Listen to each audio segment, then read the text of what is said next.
모든 종교는 다 예배를 행합니다. 이 기독교를 제외한 모든 종교의 예배는 신을 찾아가는 그런 예배라면, 그래서 찾기가 어려워서 이렇게 만들어 놓기도 하고 이렇게 정해 놓기도 하고, 이게 신이다 이렇게 이야기하고 그 앞에서 찾았다라고 이제 예배하기도 합니다. 때로는 사람의 형상을 만들어 놓고 그 사람이 깨달은 것만큼 되면 신이다, 신이 된다 이렇게 이야기하기도 합니다. 그런데 기독교는 이 예배라는 것을 통해서 참 하나님이 찾아와 주신다는 것을 기억하기를 바랍니다.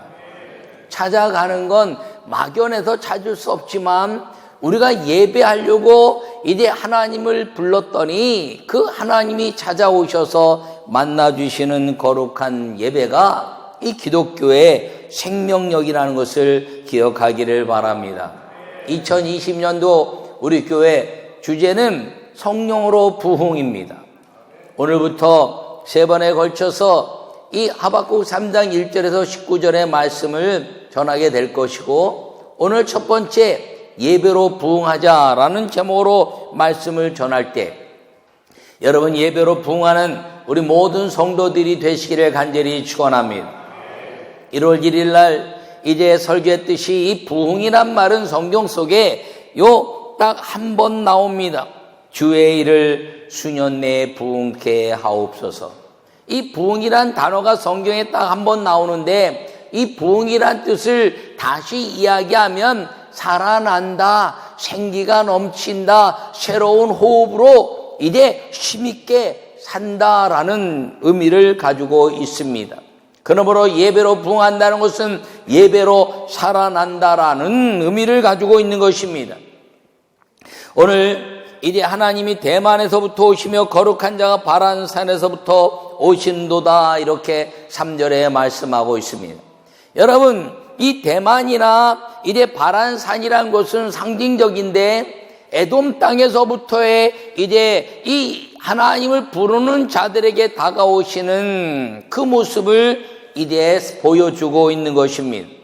하나님은 찾는 자들에게 다가와 주시고, 그리고 이 모든 이 악한 땅에서 하나님을 부르는 자들에게 오셔서 내가 너의 하나님이고 내가 너의 여호와고 내가 너의 아버지라고 다가와 우리의 예배를 통해서 만나주시고 우리를 새롭게 살게 하시는 은혜로 찾아와 주시는 분이라는 것을 기억하기를 간절히 축원합니다. 부흥을 사모하는 자, 즉 예배를 통하여 사는 것을 사모하는 자들에게 그 멀리에서부터 적재로부터 찾아오시는 그 아버지 하나님의 그 은혜가 이 예배로 인하여 부흥하고 그리고 삶을 새롭게 해 나가는 것임을 기억하기를 간절히 바랍니다. 요약의 말씀을 함께 읽겠습니다. 예배는 살아나는 시간입니다. 여호와 하나님께서 오셔서 인생의 캄캄함을 행복함으로 부흥시키게 하는 것입니다. 할렐루야. 여러분, 예배는 인생을 행복하게 하는 것입니다. 오늘 본문에도 진노 중에라도 긍휼을 잊지 마옵소서라고 하박국은 이야기합니다. 우리를 이 진노하시는 가운데 하나님의 말씀을 따르지 못해서 진노하시는 가운데서 우리의 회개의 기도를 들으시고 긍휼을 잊지 아니하시는 하나님, 주님의 긍휼을 구하오니 오시옵소서라고 고백하는 것이 이 예배고, 이 긍휼에 대한 회개를 통해서 우리 삶에 살아나는 아름다운 인생의 행복을 경험하게 하는 것이 예배라는 것을 여러분 마음에 새기기를 간절히 바랍니다. 주님이 용서하시고 우리에게 그 용서의 기쁨을 주시는 이 예배로 부흥하는 2020년의 성도들이 다 되시기를 간절히 축원합니다. 첫째, 이 예배의 부흥은 무엇을 말하나요? 함께 읽도록 하겠습니다. 예배는 찬송으로 살아나게 하는 시간입니다. 할렐루야. 그의 영광이 하늘을 덮었고 그의 찬송이 세계에 가득하도다라고 오늘 본문에 말씀하고 있습니다. 여러분, 예배는 이 아름다운 찬송으로 우리가 살아나는 것입니다. 찬송은 드리는 것입니다. 찬송은 이 곡조 있는 노래만 의미하는 것이 아니라 우리가 그분을 기리고 높이는 모든 말들이 다 찬송이요 찬미요 찬양이라 이렇게 말하는 것입니다. 하나님의 거룩한 임재로 인해서 내 마음에 기쁨이 넘치는 것, 울어도 감사하고 기뻐도 감격하는 아름다운 시간, 그것이 예배의 찬송으로 살아나는 예배 부흥이라는 것을 기억하기를 간절히 바라며, 이스라엘 민족이 애굽에서 광야로 나오면서 그들은 두려움에 떨었습니다. 그리고 어떻게 여호와 하나님을 만나는가에 대한 그 두려움에 떨고 있을 때 주님은 그들에게 성막이라는 성전을 주셨습니다. 그리고 그 성막을 다 마치고 난 이후에 구름이 회막에 덮이고 여호와의 영광이 성막에 충만하였다라고 출애굽기 4장 34절에 말씀하고 있습니다. 하나님의 성막이 다 완공되고 여호와의 영광이 위로부터 이제 그 성막에 이르렀을 때 이스라엘 백성들은 감격하고 만나주시는 하나님을 찬미하고 찬송했다는 것을 기억하기를 간절히 바랍니다. 예배는 찬송을 통한 감사라는 것입니다. 여호와 하나님이 40년을 불기둥과 구름기둥으로 인도하신 그 아름다운 역사, 그것이 찬송으로부터 시작하고 찬송으로부터 끝난 것입니다.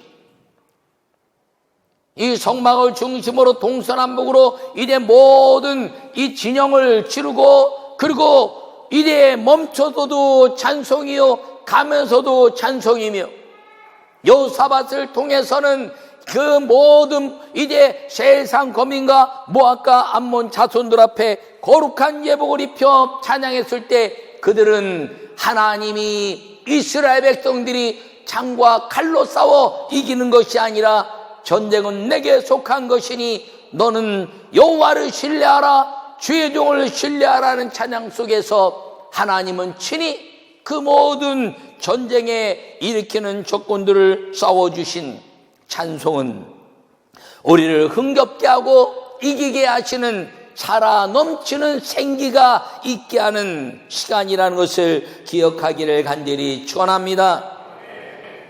이 찬송으로 살아나게 하는 것은 이 드림에 관한 것입니다. 예배의 찬송은 드림입니다. 감격과 더불어서 드리는 것입니다. 그 감격은 내 어둠을 물리치시고 내 죄를 용서하신 그 감격 속에서 이제는 나에게 그 찬송하게 하신 그분께 드리는 드림. 사람이 평안하고 기쁨이 충만하면 나누고 싶어 합니다. 무엇을 좀 줄까? 무엇을 좀 나눌까? 여러분, 하나님께서 우리에게 평강을 주셨는데 그 평강을 주신 분에게 예배를 통한 드림은 마땅한 것이지요. 남자와 여자가 연애할 때 이 드림에 대한 나눔이 없으면 절대로 결혼이라는 곳까지 갈 수가 없습니다. 그러므로 이 드림에 대한 나눔은 이 가장 내 마음속에서 즐거움을 일으키는 것임을 기억하기를 바랍니다. 여러분, 이 예배를 통한 가장 그 주님을 찬양하고 주님의 감격하는 이 드림에 대한 가치는 무엇이냐면 이 예배 중에 나타나는 예물인 11조라는 것입니다. 11조는 사랑의 드림입니다. 사람들은 구약도 성경이라고 다 말하는데 구약의 11조를 얘기한다고 11조는 구약이다 이렇게 이야기하기도 합니다. 여러분, 타 종교에는 종교에 대한 다 따르는 이치가 있습니다. 나라마다 법이 다 있습니다. 기독교의 생명력은 하나님의 말씀이고, 그리고 기독교만이 갖는 아름다운 가치가 무엇이냐면 이 예배를 통한 11조라는 것입니다. 기독교인이 갖는 하나님의 감격적인 드림. 이것은 법을 뛰어넘는 사랑이라는 것입니다. 이건 물질이 아니라 사랑인 것입니다. 사랑은 사랑을 낳는 것입니다. 그래서 우리가 주님 앞에 사랑을 고백했더니 찾아오신 그분이 우리에게 자기의 모든 것들을 부여해 주시는 사랑을 우리에게 남겨주시고 이래 우리 안에 담게 하셔서 우리 안에 두려움과 슬픔과 가난과 질병과 모든 것들이 떠나고 내 안에서 부흥이 있게 하시옵소서라고 말한 이 하박국의 기도가 이루어진 걸 기억하기를 간절히 바랍니다. 저는 안 믿는 가정에서 자랐다고 제가 수시로 이야기합니다. 여러분, 안 믿는 가정이 자라서 이 예배에 대한 감격을 깨닫는 건 성령을 받고 난 이후였습니다. 성령을 받고 나니까 이 예배가 얼마나 좋은지 교회에서 집으로 가는 게 그렇게 힘들고 어려웠어요. 왜? 집에 가면 안 믿는 부모님 밑에서 신앙적이지 못한 수많은 이야기들을 들으며 살아야 됐기 때문입니다.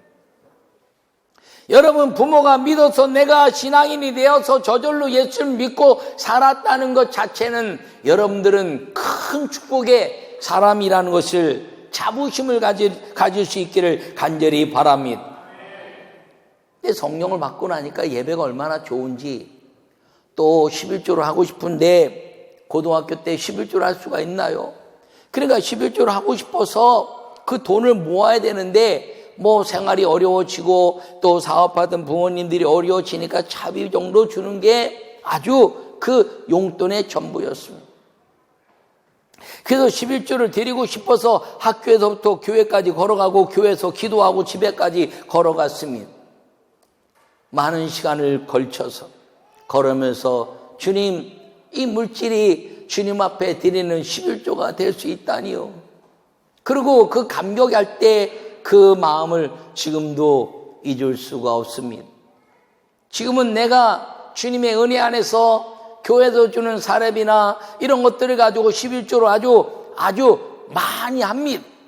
제가 11조를 받은 것으로 하는 것이 아니라 11조를 정해서 많은 부분을 11조로 하는 이유는 무엇이냐면 우리 성도들이 내 11조를 능가할 수 있는 사람들이 쏟아져 나오기를 바라는 한 가지 소망이고, 두 번째는 왜 그렇게 하느냐? 내 어릴 때 그 교통비를 모아가면서 드렸던 11조의 감격을 내가 좀 물질이 있게 되면서 그 감격을 잊어버리고 그냥 돈을 뚝 떼어서 드리는 물질이 될까봐 하는 마음이 내게 있습니다. 두렵고 떨림으로. 주님, 그때 드렸던 약 얼마 안 되는 몇천 원의 11조, 그 11조를 위해서 수많은 시간 동안 걸어서 한 달을 모아서 주님 앞에 드렸던 11조, 그건 11조가 아니라 전 재산과 같았던 11조. 지금도 그런 떨림으로 전 재산과 같은 마음으로 11조를 드리는 이유는 내가 목사이고, 그리고 그 어릴 때 주님 앞에서 안 믿는 가정에서 11조를 드리고 싶은 예배에 대한 열망, 그 열망이 지금도 내 안에서 꿈틀거리는 믿음으로 남아있기를 원하는 한 가지 때문에 그런 것입니다. 사랑하는 성도 여러분, 하나님은 말씀을 단 한 번도 어긴 적이 없으시고, 단 한 번도 실수하지 아니하시고, 단 한 번도 주저하지 아니하시고, 단 한 번도 우리에게 기다리라고 말씀도 하지 않으셨습니다. 말씀을 지키는 사람들, 하나님의 성령으로 그 말씀 때문에 내 생명을 걸듯이 말씀을 지켜내는 사람들에게 주님은 내가 여기 있다라고 나오셨고, 대만과 바란 산에서 찾아오셔서 이 하박국의 기도에 들으시는 찬송과 그 하나님의 아름다운 권능의 역사 앞에 나타나신 그 하나님이 오늘 2020년을 여는 이 아름다운 주일에 우리와 함께 하신다는 사실을 기억하시고, 예배로, 감사로 찬양하고, 예배로 주님 앞에 드림으로 찬양하여 우리 삶이 예배로 살아나는 이 예배의 아름다운 축복의 성도들이 되시기를 간절히 축원합니다. 두 번째 함께 읽도록 하겠습니다. 예배는 권능이 나타나게 하는 시간입니다. 할렐루야. 여러분, 권능이라는 것은 권세와 권능을 성경에서 굳이 구별하여 설명한다면 권세라는 것은 자격을 말합니다. 자격. 영접하는 자, 곧 그 이름을 믿는 자들에게는 하나님의 자녀가 되는 권세를 주셨으니 우리가 예수를 믿으면 하나님 아버지에 대한 권세, 나는 하나님의 아들입니다 라는 권세를 얻는다는 것입니다. 그 권세는 내가 대통령의 아들이냐 아니면 이제 어떤 회사의 회장의 아들이냐에 따라서 그 위치에, 부모의 위치에 따른 힘을 내가 갖는 것, 약해도 힘이 있는 것. 그러나 그 약한 어릴 때, 약할 때 아무리 부모가 힘이 있어도 그 힘을 누릴 수 있는 때가 되어야 하는데, 그 때를 만들어서 권세를 힘으로 누리는 것을 권능이라 이렇게 말합니다. 그 권능은 뭐라고 말씀하시냐면, 예수님께서 승천하시기 직전에 너는 예루살렘을 떠나지 말고 성령이 오시기까지 기다리라. 성령이 너에게 임하시면 권능을 받고 예루살렘과 온 유대와 사마리아와 땅끝까지 이르러 내 증인이 되리라. 할렐루야. 권능이란 것은 예수 그리스도의 그 능력, 하나님 아들의 권세를 가지고 마귀의 권세를 깨트리고 마귀의 권능을 깨트리고 하나님의 능력을 우리가 마음껏 누리기 시작하는 힘을 가진 자를 말하는 것입니다. 오늘 본문에 말씀하시기를 그의 광명이 햇빛 같고 광선이 그의 손에서 나오니 그의 권능이 그 속에 감추었도다. 할렐루야. 예배는 그 여호와 하나님의 권능이 나타나는 것입니다. 여러분, 예배를 통해서 여러분의 문제가 해결되고 질병이 떠나고 여러분 자녀의 문제가 해결되고 여러분의 그 아름다운 역사 속에서 주님의 권능으로 내 삶이 활기차게 힘을 얻는 것, 그것이 예배로 부응하는, 예배로 살아나는 믿음의 사람이라는 것을 기억하기를 바랍니다. 말라기 4장 이전에 여호와를 경외하는 자에게는 이제 의로운 해가 떠올라서 치료의 광선을 발할 것이니라고 말합니다. 이거 치료의 광선을 발한다는 것은 육신이 고침을 받는 의미도 가지고 있지만 그 광선이란 말은 다르게 이야기하면 날개란 뜻을 가지고 있습니다. 날개를 달고 팍 여기도 가고 저기도 가면서 아주 힘이 넘치는 그런 삶을 사는 것.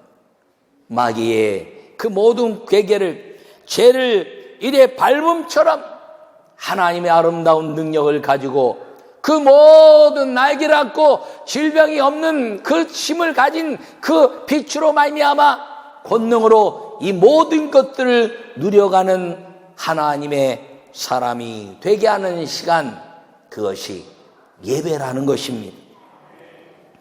사도행전 3장에는 베드로와 요한이 성전에 올라갈 때 그 날 때부터 걷지 못한 자가 구걸하였습니다. 그때 베드로가 손을 잡아 말하며 내게 응각은 없지만 내가 나사렛 예수 이름 영어로니 일어나 걸으라. 할렐루야. 그가 걸었습니다. 그리고 그가 한 일이 무엇인가요? 그 권능을 경험하고 함께 평생 한 번도 들어가지 못한 성전에 들어가며 걷기도 하고 뛰기도 하며 여호와 하나님을 찬미하였더라. 할렐루야. 이것이 권능을 통한 예배자의 모습이라는 것입니다. 예배할 때 치료의 권능이 임하는 것입니다. 흔히 신학교에서 예수님의 사역을 세 가지로 가르칩니다. 하나는 프리칭, 설교요. 하나는 티칭, 가르치며 하나는 힐링, 고치심이라. 그런데 실제적으로 이 성경의 역사를 보면 프리칭을 통해서 영을 고치시고 티칭을 통해서 이 생각을 고치시고 힐링을 통해서 육신을 고치셨으니 하나님이 이 땅에 오셔서 회개하라 천국이 가깝다 말씀하신 그 은혜로 말미암아 예수님의 사역은 우리를 고치시고 예배하게 하는, 찬송하게 하는 권능자의 은혜가 그 예수님의 모습이고 우리가 그렇게 되기를 원하시는 하나님의 은혜라는 것을 기억하기를 바랍니다. 한국교회가 언제부턴가 예배가 재밌어야 된다는 생각을 하고 있었습니다. 어린 아이들에게는 여러분 지금은요 재미를 세상을 따라갈 수가 없습니다.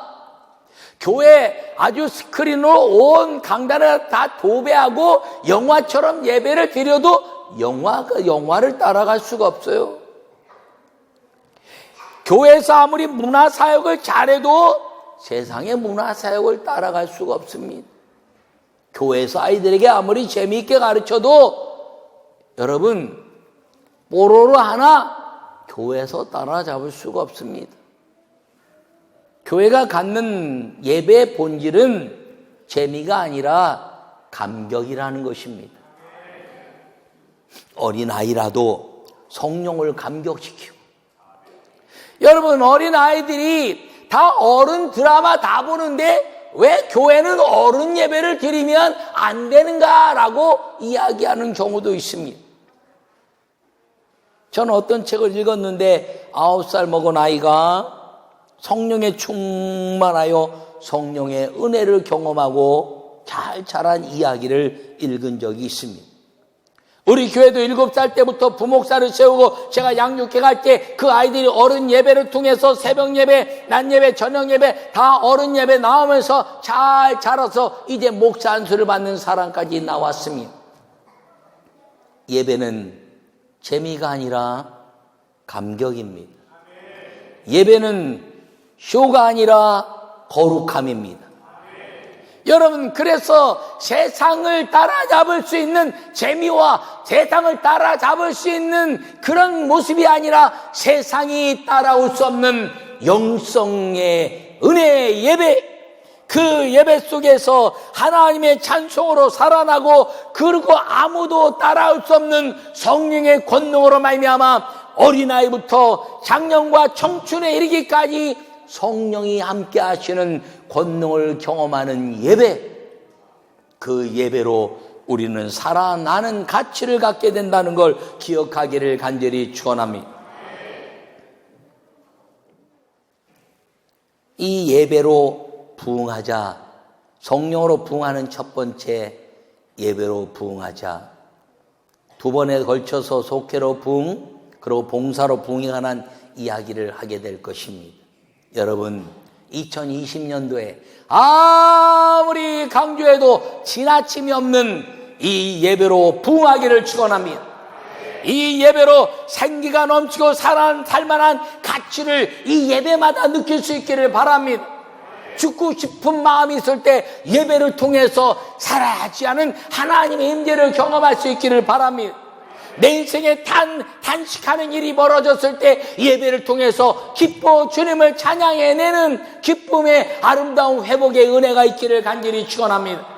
아직도 교회는 희망이고 아직도 하나님 말씀 안에서는 내 삶의 가치가 있다고 느껴내는 2020년도의 예배, 그 예배 성령은 우리와 함께 하시고 성령은 우리에게 찬송하게 하실 것이고 성령은 우리에게 권능을 경험하게 하실 것이고 그리고 주님과 함께 살만한 가치를 우리에게 주시는 위대한 2020년 예배로 부응하는 예배자가 될 것을 꿈꾸고 주님의 아름다운 은혜 속에 살아가는 우리 모두가 되시기를 간절히 축원합니다.